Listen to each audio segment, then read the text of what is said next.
நன்னீர் உயிரின தொகுப்புகளில் பொதுவாக காணப்படும் தாவரங்களுக்கு எடுத்துக்காட்டுகள் யாவை?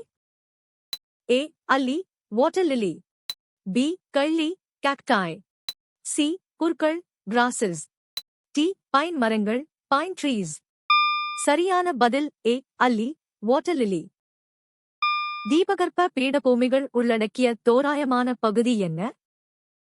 ஏ. 700 கிலோமீட்டர். பி. 1500 மீ.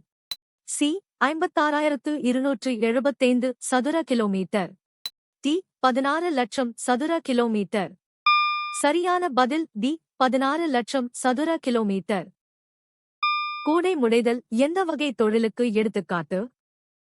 ஏ. குடிசை அல்லது வீட்டகத் தொழில். பி. தொலைத்தொடர்பு தொழில். சி. இரசாயன தொழில். டி. பெரிய அளவிலான தொழில். சரியான பதில் ஏ. குடிசை அல்லது வீட்டகத் தொழில்.